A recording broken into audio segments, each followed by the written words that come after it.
తెలుగు జాతి వైతాళికుడు, సాహిత్య కళా తపస్వి శ్రీ ఉన్నవ లక్ష్మీనారాయణ గారి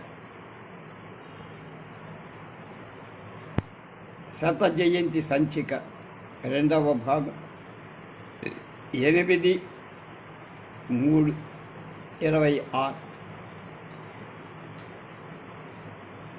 సాహితీవేత్తగా ఉన్నవ వారి సముచిత స్థానం సంపాదించి పెట్టిన మాలపల్లి నవల రాజబెల్లూరు జైల్లో ఉన్నప్పుడు రాసిన గ్రంథం. అసలు దీని రచన ఉదంతమే సాహసోపేతం. ఏ రోజు వ్రాసిన దాన్ని ఆ రోజు సహచరులందరికీ వినిపిస్తూ ఉండేవారు. చదివి రహస్యంగా ప్రతాపగిరి రామ్మూర్తి గారు మరో కాపీ తీస్తుండేవారు. రాసి దాన్ని రహస్యంగా భద్రపరిచాం. మొదటి కాపీ పుస్తకం పూర్తి కాగానే సూపరింటెండెంట్ స్వాధీనం చేసుకొని తీసుకుపోతూ ఉండేవారు. ఎలా పంపారు. 3 భాగాల నవల ఎవరికీ తెలియకుండా బయటికి వెళ్ళిపోయి. మొదటి భాగం పమిడిపాటు అగ్రహారీకులు బెల్లంకొండ రాఘవరావు దంపతులు వారి ద్రవ్య సహాయంతో అయ్యంకి వెంకటరమణయ్య గారు ఏజీ ప్రెస్లో ఆంధ్ర పరిషత్తు వారి పేర ప్రకటించారు. అది వెలుగు చూడదని లక్ష్మీనారాయణ గారు అనుకునేవారు. అందువల్లనే 2 ప్రతులుగా వ్రాయటం జరిగింది. జైలు వార్డెన్ల వారి సాయంతోనే ఈ నవల బయటికి పంపబడిందని. వెంటనే 3 భాగాలు అచ్చైపోయి ప్రభుత్వం వెంటనే ఈ నవలను నిషేధించింది. అంచేత 4వ భాగాన్ని 15 సంవత్సరాలు భద్రంగా అముద్రితంగానే దాచి ఉంచారు. 1935-36 ప్రాంతాల్లో కాశీనాథ్ నాగేశ్వరరావు పంతులుగా 4 భాగాలు కలిపి పూర్తి నవల ప్రకటించారు. రాయవెల్లూరు జైలు జీవితం నిరంతర సాహితీ గోష్ఠితో మారిపోయి మత సాంస్కృతిక విషయాలను సమీక్షించుకుంటూ మాలపల్లి రచన కొనసాగిస్తూ ఆయన విద్యుక్త ధర్మం నిర్వహించారు. తన అపూర్వ మైత్రికి చిహ్నంగా మాలపల్లి రచన గంపలగూడెం కుమారరాజా, కొమరగిరి, కోటగిరి వెంకట కృష్ణారావు బహద్దూర్ గారు అంకితం చేశారు. ఈ విధంగా కారాగారవాసం ఆయన సాహితీ సృష్టికి హేతువు కావటం ఒక విశిష్టమైన సన్నివేశం. హరిజనులతో పంక్తి భోజనం. గుంటూరు జిల్లా బాపట్ల తాలూకా పొన్నూరు ఫిర్కాలు ఇవాళ పొన్నూరు తాలూకా ఆరేమండ గ్రామం. దీనికి శివారుగా తాళ్లపాలె అనే చిన్న అది హరిజనవ. తన గ్రామస్తులందరూ పండితులు. కానీ ఈ గ్రామస్తులంతా ఆయుర్వేద వైద్య శాస్త్రాలు పురాణాలు దిట్టంగా చదివినవ. తాళ్ళూరి నమ్మదాస్ గారు, ఈర రాఘవదాసు గారు, అగ్నిదాసు గారు మొదలైన వాళ్ళందరూ ఆనాటి దాసుడు. వీరు చీకటితో నిద్రలేచి కార్యకరణాలన్నీ చేసుకొని మానసంధ్యాదులన్నీ పూర్తి చేసుకొని పట్టె నామాలు పెట్టుకొని చెంగాది ధోవతి ధరించి తెల్లని మల్లెపూల వంటి చొక్కా ఉత్తరీయం వేసుకొని ఒక చేత్తో కర్ర మరో చేత్తో మందుల భరినా పుచ్చుకొని చుట్టుపక్కల గ్రామాలకు వెళ్ళి వైద్య సేవ చేస్తూ ఉండే. వీరిని అన్ని కులాల వాళ్ళు గౌరవించి మర్యాదగా చూస్తూ ఉండేవారు. వైద్యం చేయించుకొని హరిజనులని పట్టింపు లేకుండా వారిచ్చిన ఔషధాలు సేవించేవారు. మధ్యాహ్నానికి తిరిగి ఇంటికి చేరి భోజనం చేసి విశ్రమించి సాయంకాలం పురాణం చదివే అలవాటు వారికి ఉండే. ఆ గ్రామమే మాలపల్లి నవల రచన నన్ను పురికొల్పిందని లక్ష్మీనారాయణ గారు నాతో అంటూ ఆరేమండ గ్రామమే నా మాతామహుల గ్రామం కావడం వల్ల వీరి అందరితో నాకు బాగా పరిచయం ఉంది. 1933లో మహాత్మా గాంధీ గారు హరిజన యాత్ర సందర్భంగా ఆంధ్రదేశ పర్యటన చేసిన కాశీనాథ్ నాగేశ్వరరావు పంతులు గారు, ఉన్నవ లక్ష్మీనారాయణ గారు మహాత్ముని అనుసరించి ఈ గ్రామాలకు వచ్చారు. ఈ హరిజన వాడలో నెలకొని ఉన్న పవిత్ర వాతావరణం చూసి గాంధీయే ఆశ్చర్యపోయారు. చక్కగా ఆవు పేడతో అలికి ముగ్గులు పెట్టిన వెంకుటి వైష్ణవుల్లాగా పరిశుభ్రంగా ఉన్న హరిజన స్ట్రీట్ వాళ్ళని చూసి గాంధీ గారు మనమంతా ఇక్కడే కలిసి భోంచేద్దామని చెప్పి వాళ్ళతో కలిసి అంతా భోజనాలు చేసి మహాత్ముని పాద స్పర్శతో పునీతమైన గ్రామమే తాళ్లపాలెం. అదే మా స్వగ్రామం అన్నారు ఉన్నబాబా. ఉప్పు సత్యాగ్రహం మహాత్ముని పిలుపునందుకొని 1930లో దేశమంతటా ఉప్పు సత్యాగ్రహం జరుగుతున్న రోజుల్లో గుంటూరులో ఆ మహోద్యమాన్ని సారథ్యం వహించిన వారు ఉన్నవ లక్ష్మీనారాయణ గారు. ఈ ఉద్యమ సంరంభం మరుపురాని బ్రహ్మాండమైన స్వరాజ్య ప్రభ 30 అడుగుల ఎత్తున కట్టించారు. దాని నిండా భరతమాత కాంగ్రెస్ నాయకుల చిత్రపటాలు అంటించారు. 24 ఎద్దులను కట్టిన బండి మీద నిలబెట్టి ఉన్నవారు వారి శిష్య బలగంతో నాదెళ్ల కృష్ణయ్య మొదలైన వారు ఆ సభ ముందు నిలిచి లక్ష్మీనారాయణ గారు రచించిన స్వరాజ్య దండకం, కాంగ్రెస్ బుర్రకథ, స్వరాజ్య సోది మొదలైన రచనలను మహోత్సాహంగా చదువుతున్న ఆశ్చర్య అశ్శరభ ఆశ్చరభ అనే నినాదాలతో దిక్కులు పిక్కటిల్లిపోతుండగా 2000 మంది స్వచ్ఛంద సేవకులు స్వరాజ్య ప్రభ వెనుక బారుడు తీర్చి నిలబడ్డ. ప్రభకు ముందు భాగంలో తప్పెటలు, తాళాలు, విజయబేరీ నాదాలు, గుంటూరు చుట్టుపక్కల గ్రామాల జనమంతా మహోత్సాహంగా పాల్గొన్నారు. ఈ ఊరేగింపు పట్టణ వీధుల్లో తిరిగి అగ్రహారంలో కోనేటి గట్టున చేరి దాదాపు 2000 మంది స్త్రీ సత్యాగ్రహం శారదా నికేతనం బాలికలతో అక్కడికి వచ్చి ఎదురయ్యారు. విరగంధము తెచ్చినారము వీరుడెవ్వరు తెలుపుడి అనే దేశభక్తి గేయం పాడుకుంటూ వచ్చి స్వాతంత్ర యోధులకు స్వాగతం పలి ఆ స్వచ్ఛంద సేవకుడి దుదుటి మీద వీర తిలకం దిద్దారు. ప్రతి యోధుడికి రక్త చందనం గంధం పూశారు, మెడలో పూలమాల వేశారు. శారదా నికేతనం విద్యార్థులు వాలంటీర్లకు రక్షాబంధనం కట్టే వాళ్ళని అనుసరిస్తున్న జనం సుమారు 1,00,000 మంది పోగాయి. ఆనాడు ఆ జన సముద్రంలో వీరరసం పెళ్ళుబికిందా అని అనిపి కొండా వెంకటప్పయ్య గారింట్లో ఉప్పు తయారు చేశారు. జైళ్లకు వేలాది మంది వెళ్ళారు. ఈ సత్యాగ్రహ ఉద్యమాన్ని వెన్నెముక ఉన్నవారే అనేది మనకి సత్యం. ఈ వ్యాసం రాసిన వారు బెజవాడలో గొప్ప ఆయుర్వేద షాపు నడిపి గొప్ప ఆయుర్వేద వైద్యులు, దేశభక్తి సేవా సమితులు అయినటువంటి గూడూరి నమశివాయ అనేవారు. ఆ నమశివాయ గారితో నాకు పరిచయం. ఆయన ఆంధ్రదేశంలో కృష్ణా జిల్లాలో జ్ఞాపకమే చాలా 30-40 ఏళ్ళు ఉన్నారు. ఆయన ఈ దేవస్థానాల్లో అంటే ప్రైవేట్ దేవస్థానాలు గవర్నమెంట్ కాక దాన్ని పాలకులు అంటే మనం ధర్మకర్తల మండలిని ఒకటి ఏర్పాటు చేసి నెలకో 2 నెలలకో మీటింగు ఒక చోట వాడి ఇంట్లోనో ఇంకో చోట ఎక్కడో ఒకటి ఏర్పాటు చేసేవారు. నాకు కూడా కార్డు వచ్చేది, నేను కూడా వెళ్ళి కొంతకాలం దానిలో ఉన్నా పనిచేశాను. తర్వాత ఏం జరిగిందో నాకు తర్వాత మరి కొంతమందితో తాటి చెట్ల సత్యాగ్రహం ప్రారంభించి ఈ కొత్త ఉద్యమానికి ఆయనే ఉన్నవారే సృష్టిగా. ఆంగ్ల ప్రభువులు ఈ ఉద్యమాన్ని చూసి బేజారెక్కిపోయాయి. శత్రువులను రెచ్చగొట్టి పరాజయ పథకం తయారు చేయడంలో ఉన్నవారు సాటి లేని మేటి నాయకుడు అనిపించుకోరు. ఈ విధంగా మహాత్ముని ఉద్యమాలకు గుంటూరు మండలం అండగా స్వాతంత్ర సిద్ధికై స్థిర సంకల్పంతో కృషి చేసిన మహనీయుడు ఉన్నవ లక్ష్మీనారాయణ. విలక్షణ వ్యక్తిత్వం.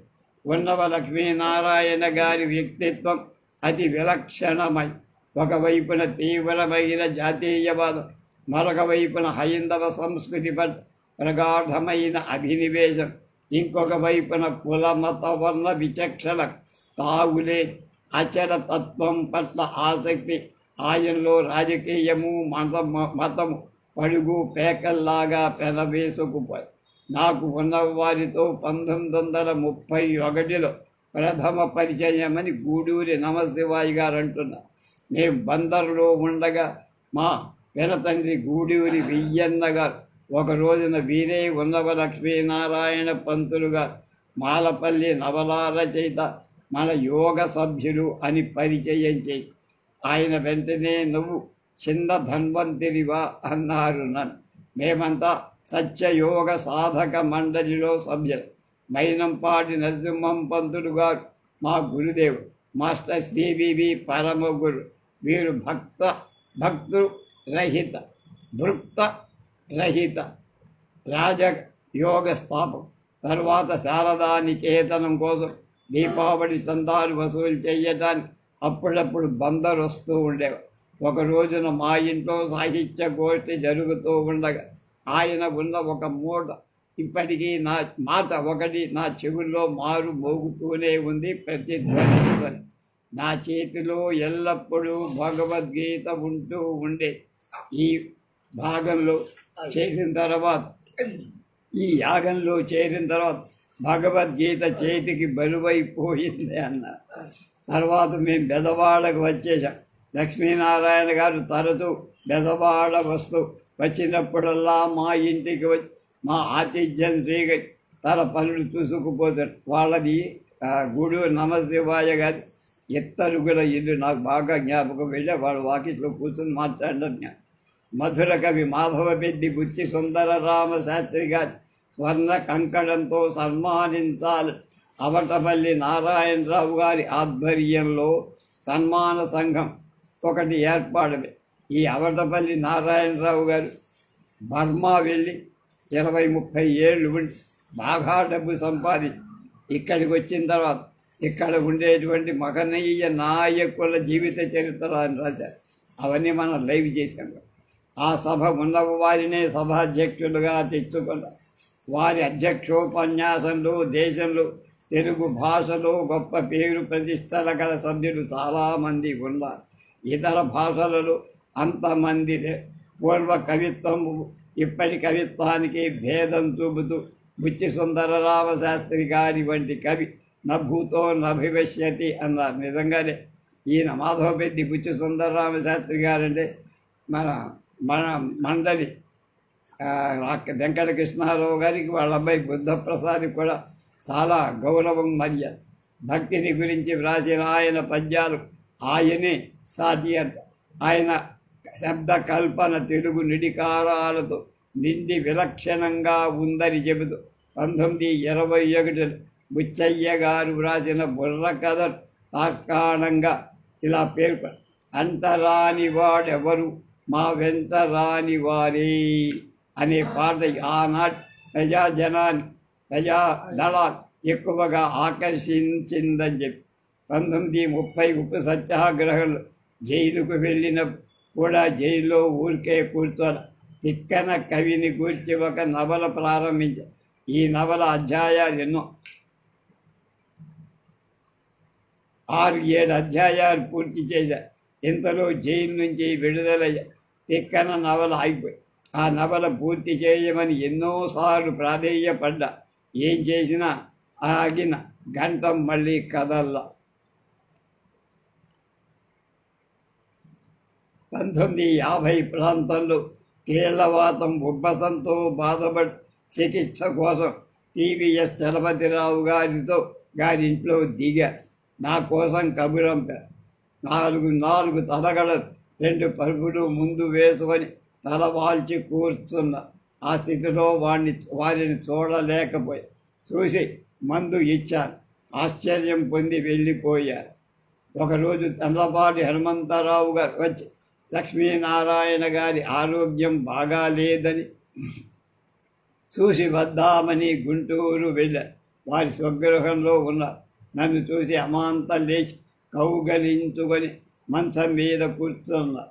నమశివయ్యా, శరీరం శుష్కొచ్చిపోతోందయ్యా, బుద్ధి పడిమ మాత్రం ఏమీ తగ్గల, ఎక్కువ కాలం కళ్ళు మూసుకొనే పడుకుంటున్నా, కళ్ళు మూసుకుంటే పరమాత్మ నా సన్నిధానంలో ఉన్నట్లుగా ఉంటుంది. అలాగే కాలం గడుపుతున్నా ఒక్కొక్క రోజు ఏం తోచదయ్యా, అప్పుడప్పుడు వచ్చి చూసి వెళుతూ ఉండు అన్న. లేచి వెళ్ళి అలమారులో ఉన్న అక్బర్ పుస్తకం ఒకటి ఇచ్చా, అది ఉంచుకో అన్నారు. అదే చివరిచ్చు. తర్వాత పంతులు గారు దీర్ఘకాయు ఉదాత్తమైన విగ్రహం, పంతులు గారు అంటే ఉన్న 6 అడుగులు, ఆ పొడుగులకు తగిన లాగు, ఈ ఒడ్డు పొడుగు వంటి వన్నీ తీసుకొని విశాల పాలభాగం, సుదీర్ఘ నాసిక, కొమ్ములు తిరిగిన గుబురు మీసాలు, మేలి బంగారు ఛాయ, బంగారు రంగు, అందుకు దీటైన గోధుమ రంగు పట్టు బట్ట, అందులో తోక జార విడిచిన తలపాగ, నీలిరంగు కోటు, అదే రంగు నల్లని ఫుల్ బూట్. అది ఆనాటి బారిస్టర్ వేషం. అంతే. ఆ తలపాగలో దాక్కుని ఉన్న ఒక చిన్న పిలకదుడ్డు. ఆ పిలకదుడ్డు నిండా వెళ్ళినా ఆయన వదలలేదు. ఎక్కడికి వెళ్ళినా పిలక వదలదు. అది భారత జాతీయతా చిహ్నమని ఆయన అసహాయోద్యమం నాటికి వేషం. పల్నాటిలో ఒక ఒడుకు నూలుతో నేసినవి ఉన్నటువంటి రంగు ముతక గుడ్డతో కుట్టిన షేర్వాన్, అదే రంగు తలబాగా నాటు చెక్కిరు జైలుకు పోయిన తర్వాత మీసాలు మాయమైపోయి, క్రాఫింగ్ పోయి పిలక మాత్రమే, షేర్వాన్ పోయి ఒక బనీను తుండుగుడ్డ మాత్రమే ఉన్నది. అవి స్థిర రూపం దాల్చాయి. ముఖాన పట్టి వర్ధనాలు వెలిశాయి. నిమ్మ పండు రంగు ఎండి వడలిపోయి శరీరం చివరకు నిలిచి, అటువంటి నిష్కళంక దేశభక్తి, ప్రజాబంధు, మానవతా మహితుడు, మాతృదేశ సేవలో సర్వస్వం సమర్పించిన త్యాగమయశీ ఉత్తమ పురుషుడు శ్రీ ఉన్నవ లక్ష్మీనారాయణ పంతులుగా శత జయంతి, శతవత్సర దంపత్సర జయంతి సందర్భంగా వారి నా భక్తిపూర్వక స్మృత్యంజ ఉన్నవ వారి సాహిత్య జీవిత విశేష. Doctor S Gangappa, MA PhD. ఈయన నాగార్జున యూనివర్సిటీలో ప్రొఫెసర్గా పనిచేసి head of the department and professor పనిచేశారు. మన బెదవాడ లయోలా కాలేజీలో head of the Telugu department in charge principal కూడా బహుశా అయినటువంటి గుమ్మా సాంబశివరావు గారికి స్వయాన అల్లుడు. ఉన్నవ లక్ష్మీనారాయణ గారు మానవం, గంగప్ప గారి వ్యాసమే. మానవ మాత్రుడు కాదు, మహామనిషి, మహాసంస్థ.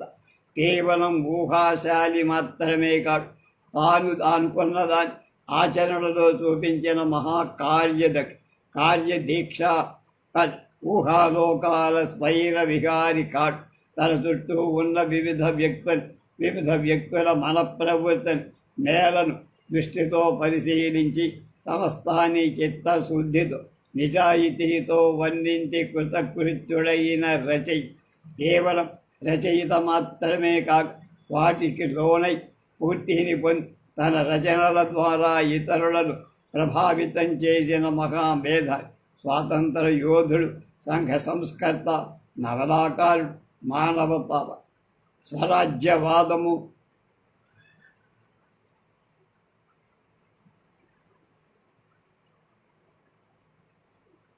గాంధీ తిరక్కుల వాదం, రాజా రామ్మోహన్ రాయ్ కందుకూర్ల సంస్కరణాభిలాష, ఐర్లాండ్లో బారిస్టర్ చదివేటప్పుడు తెలుసుకున్న బోల్షివిక్ మొదలైన ఉన్నవకు స్ఫూర్తిని విప్లవం, దాంతో సమున్నత దీప్తితో సమాజంలో అట్టడుగున అణగారిన దీనుల హీనుల దైన్య హైన్య జీవిత విధానం చూసి తన కడుపు రగిలి కరి వారిలో సమాజంలో సమున్నతులుగా చెయ్యాలన్న కోరికతో వారిలో గాఢమైన మాలిన్యాన్ని రూపుమా ఆర్థిక స్థితిని మెరుగుపరి అంతరంగికంగా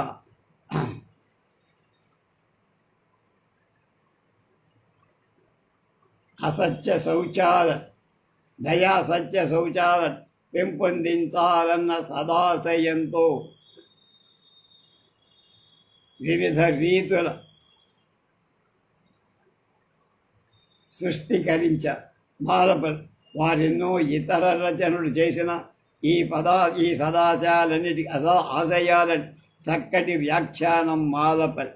వారి సాహిత్యము కీర్తికి జయపతాక మాలపల్లి. వివిధ రచనలు ఉన్నవారు అనగానే మనకు గుర్తొచ్చేదే మాలపల్లిలో. అయితే వారు చాలా రచనలు చేశారు. అన్నిటా వారి ఆశయం ఒకటే. ఇవన్నీ కూడా సామాన్య ప్రజానీకాన్ని జాగృతం చేయటం కోసమే రచించినట్టు స్పష్టమవుతుంది. సామాజిక అవగాహన అలా. ప్రధానంగా వారి రచనలన్నింటినీ నవలలుగా, కథలుగా, కవితలు, వచన రచనలు, వ్యాసాలని వర్గీకరి. నవలలో మాలపల్లి విశిష్ట తిక్కన అనే నవల అసంపూర్ణ, ముద్రణ భాగ్యం సైతం అందుకున్నట్టు లేదు. వారి సాహితీ మూర్తి కీర్తికి కలికి తురాయి అయిన మాలపల్లి వైశిష్ట్య వివరణకు ముందు తదితర రచనల గురించి క్లుప్తంగా తెలుసుకో. వారి నాటకాలు ఉత్తమమైంది నాయకుల తక్కినవి తిక్కన,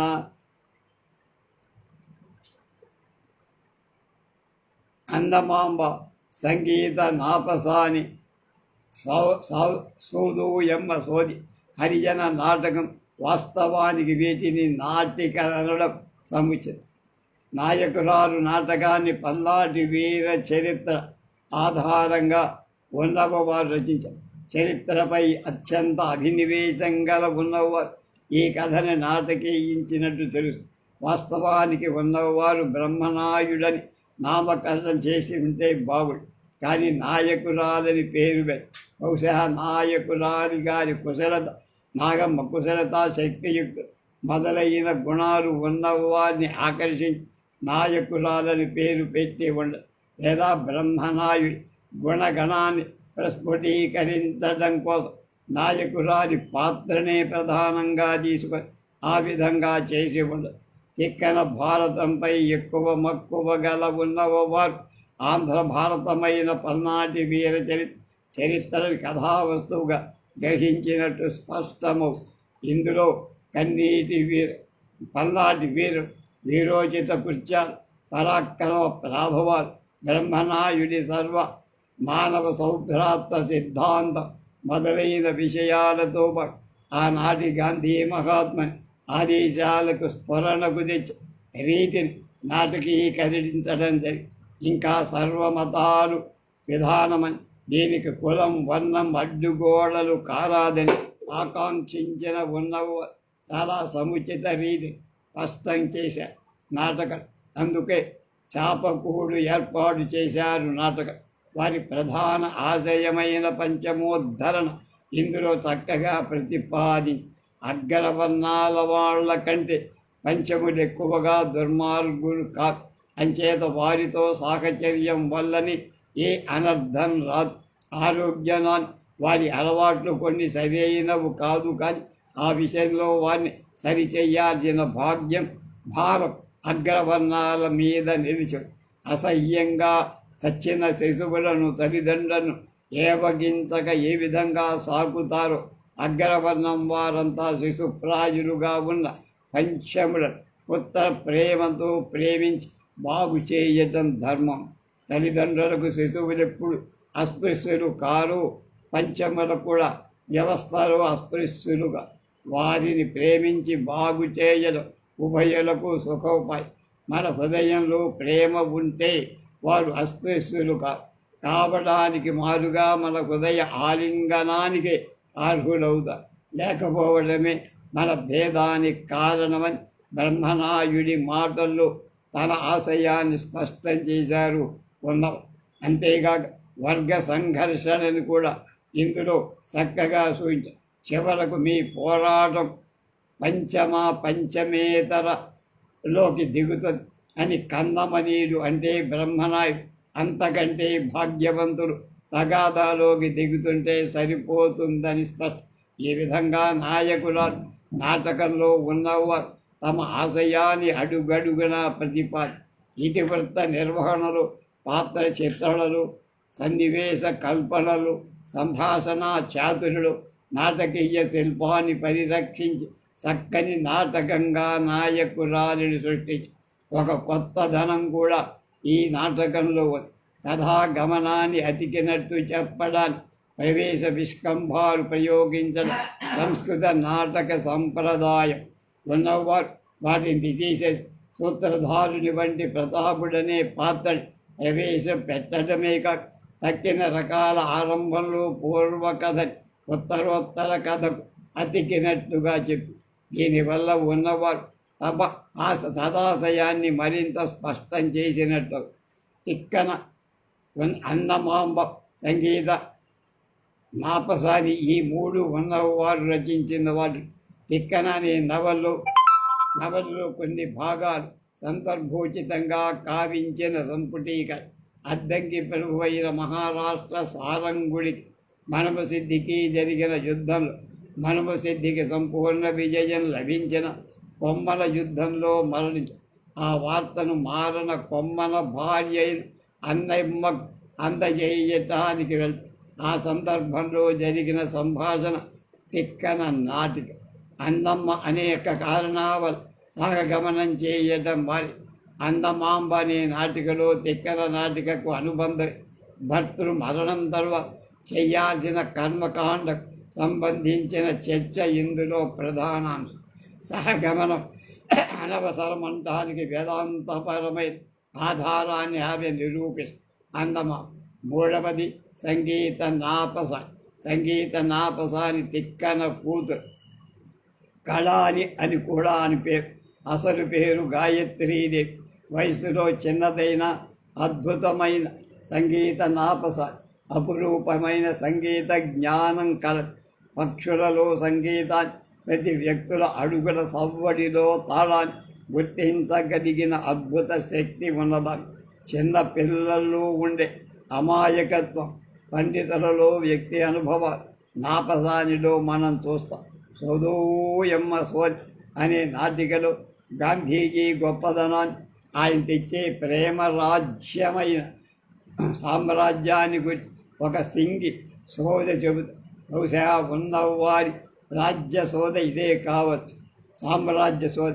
హరిజన నాటకం అనేది నాయకురాలు 2వ అంకం 3వ రంగం. ప్రత్యేక సందర్భంలో ప్రదర్శించడానికి దీన్ని తీసుకొని వచ్చి ఉండవచ్చు. అంతేకాక ఇది ఒక ప్రత్యేక నాటకమేం కాదు.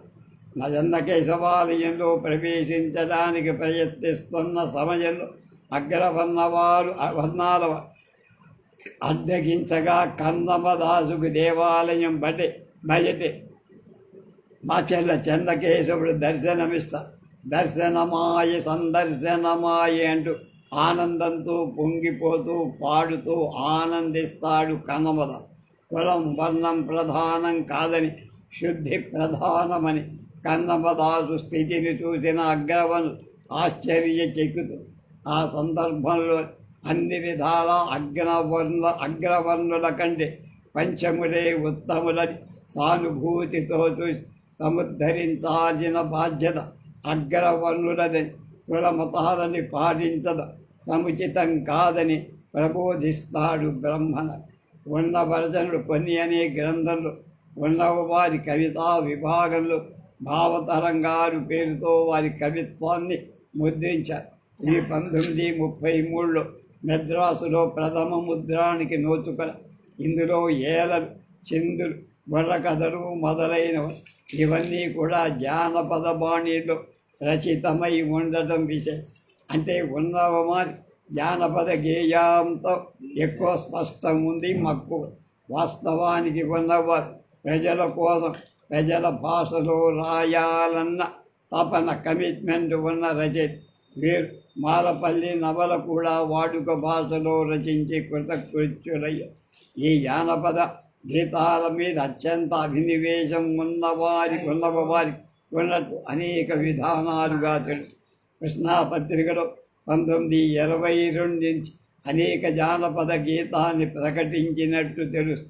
బాలపల్లి నవలలో కూడా సందర్భోచితంగా జానపద గేయాన్ని, తత్వాన్ని ప్రవేశపెట్టి సంగదాసు మరణానంతరం పెద్ద దినన్నాడు అప్పాదాసు చరమ గీతం అనే పేరుతో సంగదాసు సద్గుణాన్ని యాల పాటగా రచించడం. ఇది జానపద పండితిపై ఉన్నవ వారికున్న మోజును స్పష్టం చేసి భావతరంగాలని ఈ పాటల్లో ఏలపాట, ఆవుల కాపడు, తందాన పాట, రోటి పాట, దయ్యాల పాట, ఆవు పాట, మేకపాట, ఆవు పాట, మేకపాట, యశోదా వైభవం, బుడబుక్కల జోస్యం అన్న వాటిలో మాలపల్లెలోని తక్కళ్ళ జగ్గడి బుర్ర కథ సైతం చోటు చేసు గ్రామీణ ప్రజల ఆశల్ని, ఆకాంక్షల్ని వ్యక్తం చేయడంతో ప్రజలంతా ఒక్కటే అనే విషయ అన్నిటా స్పష్టం చేయడమే ఉన్నవ వారి ధ్యేయం. వచన రచనలో ముఖ్యంగా మూడు భాగాల్లో 1917 రచించినట్టు తెలుస్తుంది. జొన్న విత్తల గురునాథం గారితో కలిసి ఇండియా రాజ్యతంత్రం రచించారు. అక్బర్ చక్రవర్తి మత సామరస్యాన్ని ముగ్ధులైన ఉన్నవారు అక్బర్ చక్రవర్తి చరిత్ర రచించి బిపిన్ చంద్ర పాల్ ఉపన్యాసాన్ని తెలుగులోకి అనువదించారు. ఈ గ్రంథాల రచన కూడా వారి సదాశయానికి అనుగుణంగానే నడిచింది. ఉన్నవ వారి రచనా వ్యాసంగం వీటితోనూ ముగియల. అనేక సందర్భాలు వివిధ విషయాలపై అంటే సాహిత్యం, మతం, సాంఘిక, రాజకీయం, జానపదం మొదలైన కళారీతుల్లో ఒకటైన బొమ్మలాట మొదలైన వాటిపై అనేక వ్యాసాలు రచించి తమ పాండిత్య ప్రకటించారు ఉన్నవ. ఇవి కాక కృష్ణరాయబారం, సంజయరాయబారం అనే రచనలు ఉన్నట్టుగా తెలుస్తుంది. అవి ఏ సాహిత్య ప్రక్రియ చెందాయో తెలియదు. ఇది ఉన్నవ వారి సాహితీ జీవిత స్థూల పరిచయం. ఇక మాలపల్లి విశిష్టతను పరిశీలిద్దాం. Malapalli is one of the very few works of undoubted generous in India, genius in India. You know how rare such works are in our language. It is written in the colloquial or Grammy style. Myself among to the classical variety, but two works have shown how all the effects of literature, line, color and expression would be produced by the colloquial brush provided. Of course, it is handled by a master, Kanya Surkama Papparao, and its novel of low and humble life by Unnava Lakshmi Narayan. మాలపల్లిపై ప్రభుత్వం విధించిన నిషేధాన్ని తొలగించాల్సిందిగా ప్రభుత్వానికి సిఫార్సు చేస్తూ మాలపల్లె నవల విశిష్టతను గురించి కట్టమంచి రామలింగారెడ్డి చెప్పిన మాటలవి. వాడుక భాష బలాన్ని చవితూవిస్తూ చక్కటి సామాజిక స్పృహతో అనుభవాన్ని జోడించి చేసిన అత్యద్భుత రచన ఉన్నవారి మాలపల్లి. దీనికి దీటైన నవల ఆనాటికి కాదు ఈనాటికి రాల, ముందు వస్తుందేమో చూడ. ఆనాటి వెలుగు నవలా సాహిత్యాన్ని పరిశీలిస్తే ఒక్కొక్క దృక్కోణను చూసిన గొప్ప కవిగా కనిపించారు. కానీ మాలపల్లె నవల దాన్ని అన్ని దృక్కోణాల నుంచి పరిశీలించిన అన్ని విధాల అత్యుత్తమమై అన్ని రకాల వ్యక్తులకు ఆనందాన్ని ఆపాది. తెలుగు నవలా సాహిత్యంలో ఇదొక మహేతిహాసం, ఎపిక్ అని చెప్పడం సమంజసం. అందులో లేనిది ఎందులో లేదు. ప్రజలకు గౌరవించే చేకూర్చే 6 అంగాలంటారు దాక్షణికుడు. అవి ఇతివృత్తం, పాత్రుడు, భాషణ, ఆయా సన్నివేశాల సంఘటనకు అనుకూలైన వ్యక్తుల ప్రవర్తన శైలి, జీవిత తత్వ నిర్దేశం, ఫిలాసఫీ ఆఫ్ లైఫ్. ఈ లక్షణాలని మాలపల్లికి వర్తిస్తాయి. ఉత్తమ శిల్పి అయిన రచనలో ఈ లక్షణాలన్నీ తనకు తానై ఒదిగి ఉండి ఆ రచనా విశిష్టత కారణభూతమవుతాయి. ఇదే ఉన్నవారి నవలలో గొప్పద. మాలపల్లికి మరో పేరు సంగవిజయ. సంగదాసు విజయమే సంగవిజయ. ప్రథమ భాగంలోనే సంగదాసు మరణించిన సంగదాసు జీవితం తర్వాతే ఆరంభం. అందరి హృదయాల్లో సంగదాస్ చిరస్థాయిగా నిలిచిపోయి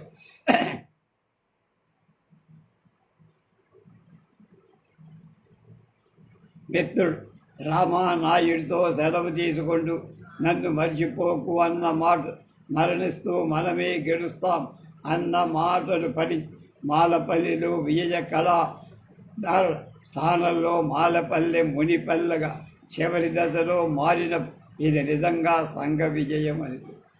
ఇటీవల 1920-22 ప్రాంతాల్లో తెలుగుదేశ స్థితిగతుల చిత్రణే మాలపల్లిలో ఇతివృత్తం.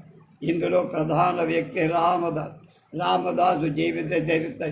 రామదాసు జీవిత పరిణామం మాలపల్లిలోని ఇతివృత్తం. ఈ ప్రధాన ఇతివృత్తాన్ని అనుసరించి చేయబడ్డ సమస్త మానవ కోటి జీవిత చిత్రణ మాలపల్లి.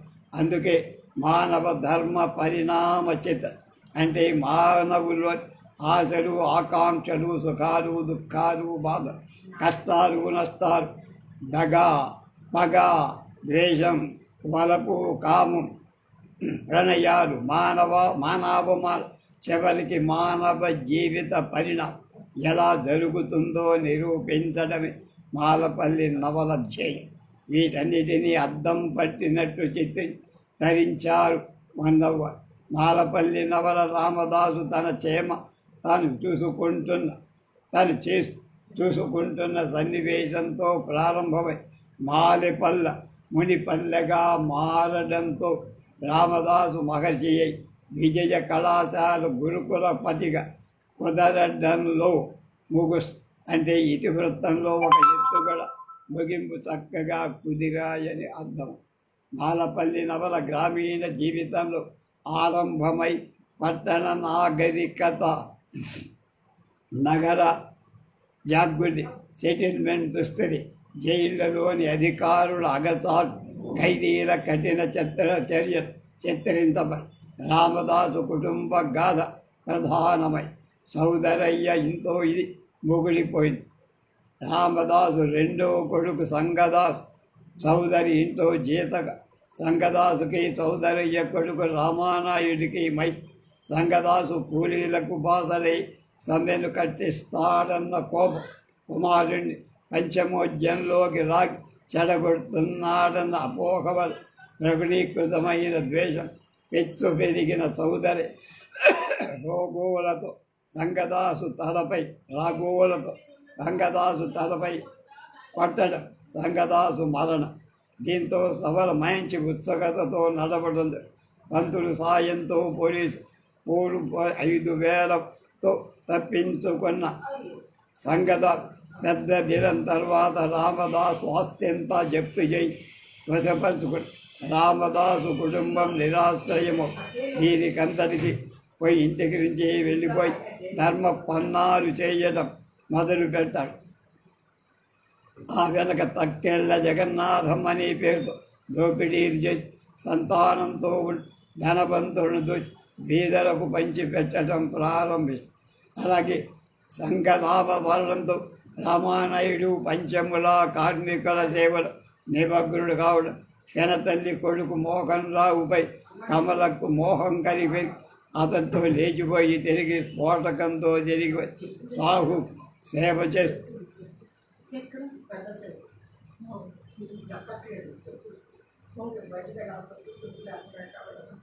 వాడి మరణంతో మరణించడం, రామదాసు కుటుంబం సెటిల్మెంట్కి పోవడం, అక్కడ పోరుగా లోను కావడం, రామదాసు మాలక్షమ్మ జైలుకు పోవడం, జ్యోతి అప్పారావుడు సాగమనం, వెంకటదాసు పోలీసులతో కలిగిన ఘర్షణతో క్షతగాత్రుడై పుత్రుడి దీనస్థితిని చూసి మాలక్ష్మి మరణించడం, ఆ వెనక వెంకటదాసు మరణం. వీటన్నిటికీ చూస్తూ జైలు జీవితంగా సర్వసంగ పరిత్యాగి అయిన రాజ్యానంతరం విడుదలై రామానాయుడు వెంకటయ్యల త్యాగం మూలంగా రామదాసు ఆకాంక్షినట్టు స్థాపించిన విజయ కళాశాల కులపతి కావడంతో ఈ కథని ఎంతో చిక్కగా నవల నిర్మాణం చేసి ధన్యులయ్యారు ఉన్నారు. గ్రామీణ జీవితంలో రకరకాల స్థితిగతులు ఈ నవలలో ఉన్నవారు కళ్ళకు కట్టించినట్టు జమీందారు సోదరయ్య అతని నమ్మెల బంటు పంతులు పన్నాగం ప్రభుత్వం వాళ్ళందరినీ అణిచివేయట ప్రభుత్వం మొదలైన సూక్ష్మాతి సూక్ష్మంగా నవల అంతటా పరివ్యాప్తమైపోయి గాంధీజీ అసహాయ యోగం ఒక చొక్క బీదల అభ్యుదయాన్ని ధనవంతుణ్ణి దోచడమైన ఉచితమే అనే పద్ధతి ఇంకొక వైపున కనబడు. మాలపల్లి నవల 4 భాగాలుగా విభజించబడి మొదటి భాగం చక్కటి ఇతివృత్త నిర్వహణతో సజీవ పాత్ర చిత్రం ఉత్తమ నవలారక హేతుభూతము తద్విరహితమైన నవల హృదయ స్పందం కాదు. నవలాకారు లోకవృత్తి పరసయల్ జీవితానుభవం జోడించి కళాకాల రకరకాల వ్యక్తి స్వభావాలు సముచిత రీతి చిత్రించాల్సిన అగత్యము. అందుకే and the first thing that we require of any artist in this handling of characters is that whether he keeps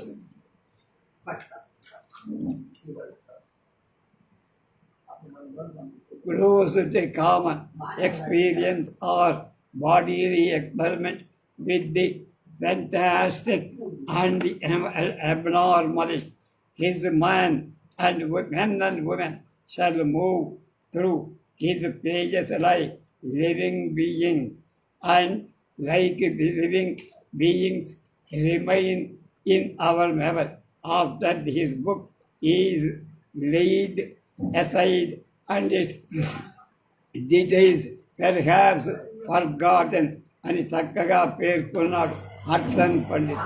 కనుక అంటే నవలలో పాత్రలు మనతో పాటు తిరిగే వ్యక్తులై కళకతో జీవకళతో ఉండాలని నవల చదవడం పూర్తి చేశాక వాటి వివరాలు మరచిన ఆ పాత్రలు మాత్రం పాఠకుల మన పలకాలపై చెరగని ముద్ర వెయ్యాలని స్పష్టం. They characters are people whose secret lives are visible or might be visible. we are people whose secret lives are invisible. మామూలు మానవుల అంతస్తత్వాలు తెలియదు, కానీ నవలా పాత్రల స్వభావ వివరణ స్పష్టం చేయడమే నవలాకర్త చేయాల్సిన.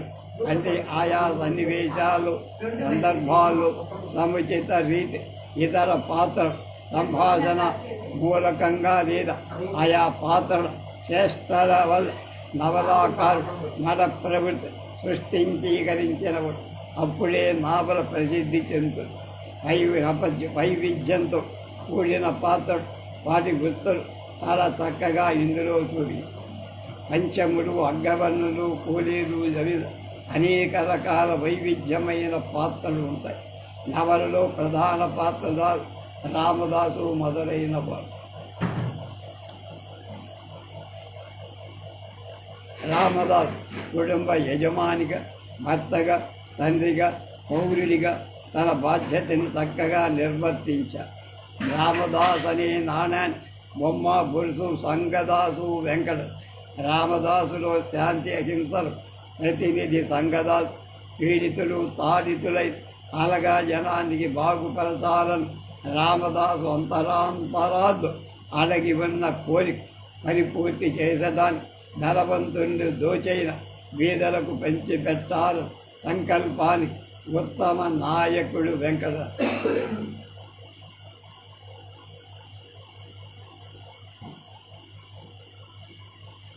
ఉన్నవ స్త్రీ పాత్రల గురించి ప్రత్యేకంగా ఒక సిద్ధాంత వ్యాసమే రాయాలి. రకరకాల స్త్రీలు వాళ్ళ మన ప్రవృత్తులు చక్కగా అప్రధాన పాత్రల గురించి కూడా మనము ఈ దర్శనంలో చెప్పుకో. అలాంటి వైవిధ్యంతో కూడినటువంటి ఈ నవలపై గాంధీ ప్రభ పంచముల అభ్యున్నతనే ప్రధాన ఆశయం ఉన్నవారు గాంధీ దృక్పథంతో నడిచి నవలా రచనలో కూడా ఆయా సందర్భాలు ప్రసక్తానుసక్తంగా వచ్చిన అన్ని కారణాల వల్ల ఈ నవల తెలుగులో గాంధేయ సాహిత్యంలో మణిపూస అనిపించుకున్న సాంస్కృతిక వారసు గాంధీజీ దృక్పథాన్ని అనుగుణమై సాంస్కృతిక వారసత్వాన్ని సైతం చక్కగా ధ్వన్యాత్మకం నవలలో ఉన్నవుగా పొందుపరచడం మరో విశేషం.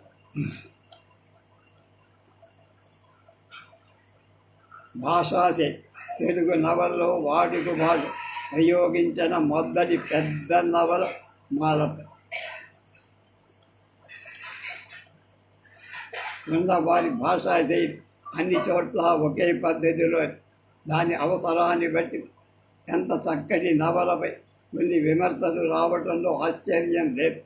ఇందులోని రామానాయుడు భార్య కమలమ్మ భర్తను పుత్రుడు సాహును వదిలివే మోహన్ రావుతో లేచిపోయి తర్వాత విరూపమై వచ్చి సౌదర్య ఇంట్లో పనికత్తెగా కుదిరి సాహు సేవలో వాడి మరణంతో భర్త క్షమాభిక్షను అర్థి మరణి సమయంలో ఇలాంటిదే ఆంగ్లలో మిసెస్ హెన్రీ వుడ్ రచించిన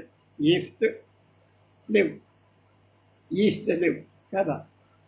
ఇందులో కమ్యూనిజం లేదంటూ తక్కెళ్ళ జగ్గడు చేసుకొని ధర్మపన్నాలు రాజన్ హుడ్ జ్ఞాపకం చేస్తాయి కానీ కమ్యూనిస్టు కాదు.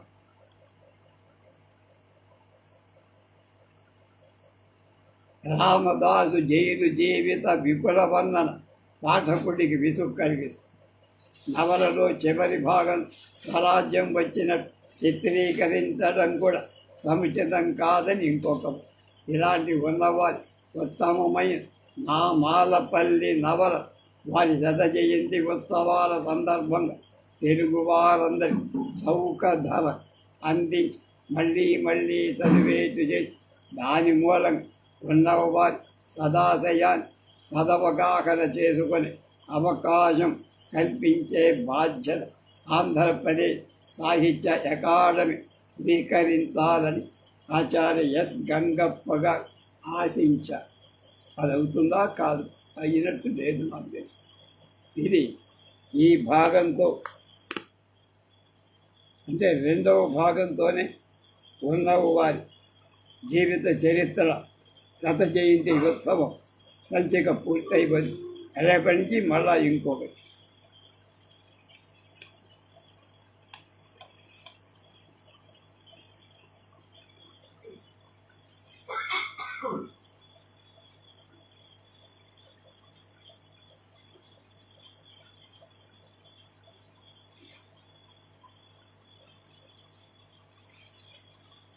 Thank you.